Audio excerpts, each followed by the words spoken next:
Hello people, welcome to my channel, welcome to another video. This is my review of the game which took place at Stamford Bridge between Chelsea and Tottenham Hotspur in the Carabao Cup semi-final second leg, which Chelsea won 4-2 on penalties. So what I'm going to do for you guys in terms of this review is that firstly I'll be giving you the lineup in which Maurizio Sarri fielded at the start of the game, which will as always be broken down into the formation and then the personnel. Then I'll give you my thoughts on the game itself, including the penalties, and then lastly I'll give you my thoughts on Chelsea's upcoming fixture in the FA Cup fifth round against Sheffield Wednesday, which will be played at Stamford Bridge. Sorry for stuttering. So without further ado, let's get straight into it. So it was a 4-3-3 with that deep line playmaker involved, and in terms of the personnel in which Maurizio Sarri went with, he went with Kepa in goal. He went with a back four from right to left of Cesar Azpilicueta, Antonio Rudiger, David Luiz and Emerson Palmieri. He went with a midfield three of Jorginho in that deep line playmaker role, with Ross Barkley and N'Golo Kante just ahead of him. And in the front three, he went with a front three from right to left of Pedro Rodriguez, Olivier Giroud and Eden Hazard. Now getting into my thoughts on the first half, I thought that we were excellent in the first half. Two brilliant goals. The pressing was absolutely beautiful. The way in which we won the ball, the amount of times we won the ball back in midfield was amazing. We could have and should have scored more, but it doesn't matter now because we didn't. But we were really good in the first half. I almost said second half, but I'll get onto the second half in a second. But overall, in the first half, Chelsea were much the better side, and they deserve to get themselves into the lead. In terms of the overall tie. Getting into the goals themselves, the first one was scored by N'Golo Kante. Now, to be honest, it was poor defending from Spurs. I don't understand how they allowed N'Golo Kante to just camp on the edge of the box with that much space. I thought that they'd know better to not let him shoot, because sometimes when he shoots from distance, his shots actually end up being on target when he shoots from distance. But yeah, as we all know, N'Golo Kante isn't exactly renowned for shooting, but today kind of shut us all off on that. But brilliant corner from Eden Hazard. A little bit of a mix up in the box. I can't remember who headed it out to N'Golo Kante. I think it was Antonio Rudiger. I'm not entirely sure, but the ball fell to N'Golo Kante, and once he volleys it. It does take a few deflections. I think it took one or two deflections from the Spurs players, and then it hit Gazzaniga's leg and then it went in. But take nothing away from N'Golo Kante's technique. It was absolutely sexy, and that put us on level terms in terms of the overall tie. Now getting into the second goal, this was brilliant. This was a brilliantly worked goal as well. Ross Barkley gives the ball to Pedro. Pedro gives the ball to Cesar Azpilicueta, and what does Cesar Azpilicueta do? He drills in a low cross with the side of his right boot, and Eden Hazard uses his weaker foot to just place it into the bottom corner, right in the angle. Gazzaniga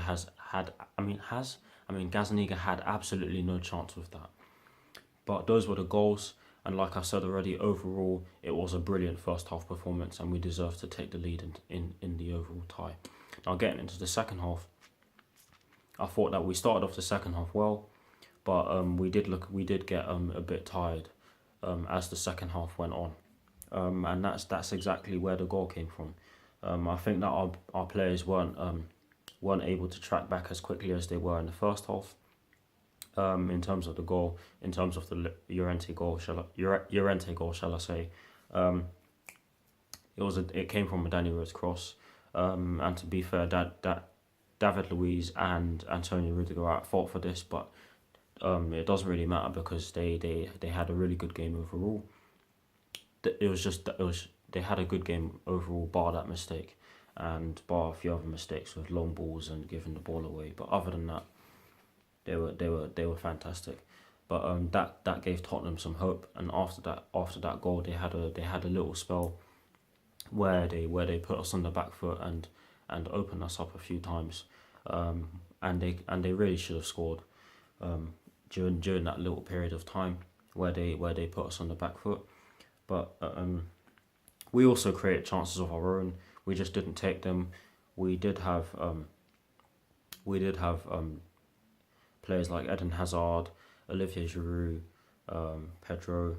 We did have players like them have a few chances from in the second half, shall I say? But second half, it wasn't as good as the first half from us. But one thing I am gonna say is that Martin Atkinson, I'm not I'm not normally one to talk about referees, but his refereeing performance today wasn't great. He gave us far too many yellow cards, and there's one Tottenham player who should have been booked, and that's Eric Dyer. How is it that he's committing so many fouls and not getting booked, whereas one of our players was only to commit one and get booked? Maybe he thought that our challenges were more ferocious, but I'm not inside Martin Atkinson's head, and I think that he shouldn't have booked as many Chelsea players as he did. But yes, in terms of the 90 minutes, I thought that it was really good from Chelsea. But getting into the penalties now, brilliant penalties from Chelsea. I'm going to talk about Chelsea's penalties first, and then Tottenham's penalties as well. I mean after. So our first penalty taker was Willian. His usual run up, brilliant penalty. Runs up to the ball, feints a little bit, waits for the keeper to dive, and he placed it into the middle of the goal towards his left. Our second penalty, I believe, was Cesar Azpilicueta. Now, I just knew that he was going to tuck this penalty away because his penalties have been most of the time in which he's taken penalties for us, he's put them in the back of the net, sorry. And that's exactly what he did. He ran up to the ball and he absolutely smashed it into the top corner. Gazzaniga, no chance of saving that penalty whatsoever. And you saw the emotion on his face after he scored the penalty. He looked really angry. He looked like he was up. He looked as if he was really up for it, which is good. That's what we want. Our third penalty, overall good penalty from Cesar Azpilicueta. Our third penalty, I am sorry for stuttering. I'm just mind blown. But Jorginho's penalty. This penalty was something else. He runs up to the ball, takes a little step, he does a little fake shot, waits for the keeper to go the wrong way, and he just places it into the bottom right corner on his side, obviously. And then our last penalty was David Luiz. David was taken by David Luiz, and what does he do? He absolutely buries it. Now, I may have paraphrased. You may think, why are you not talking about the Tottenham Hotspur penalties as you're talking about the Chelsea penalties? Well, you know what? I'm gonna get into them right now. I believe they took 4 penalties, didn't they? Eric Dyer, Eric Lamela, Christian Eriksen, and Lucas Moura. So starting off with the first two, Christian Eriksen's penalty.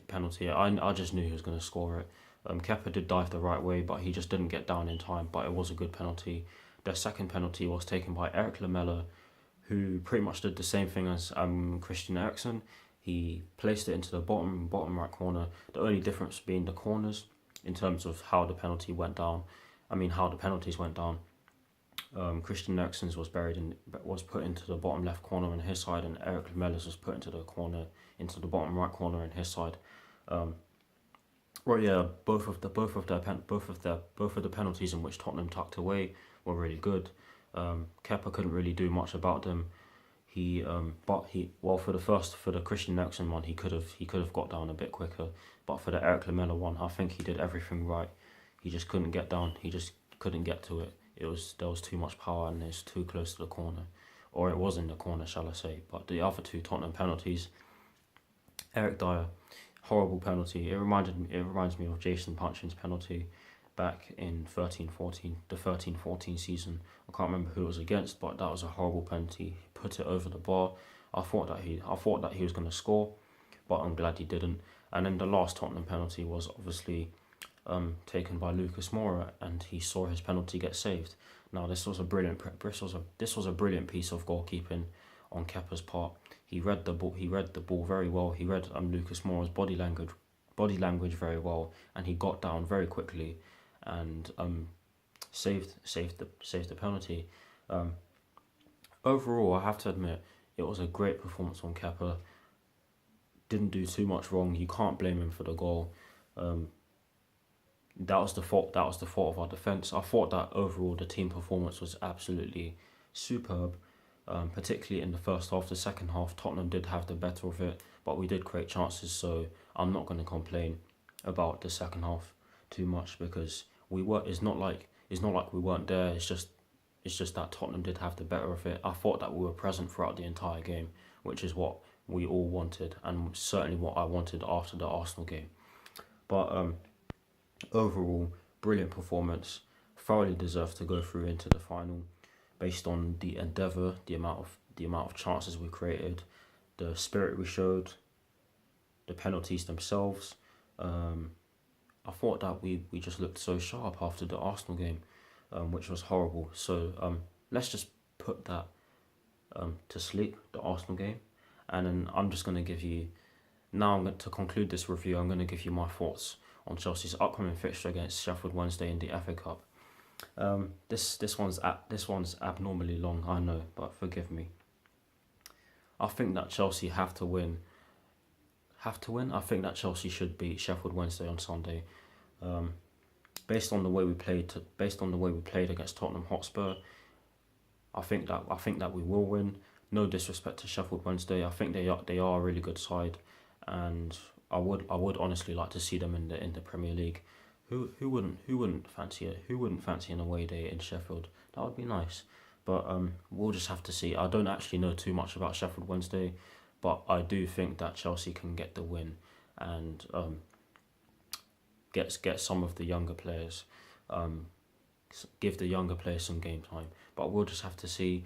But for now, I'm buzzing. I am glad that Chelsea are in the final. I am also glad that they have managed to beat Spurs since August, for the first time since August 2017, where we beat them by 2-1 at Wembley. There's nothing else for me to say. So that is the end of the video. I hope you all enjoyed it. I'll see you all very soon. I am sorry for stuttering a bit. Like I said, I'm still recovering, so bear with me. But I hope you all enjoyed this video. I'll see you all very soon. Come on, you Blues, and peace. And I hope that you celebrate hard because you deserve it. Come on, Chelsea.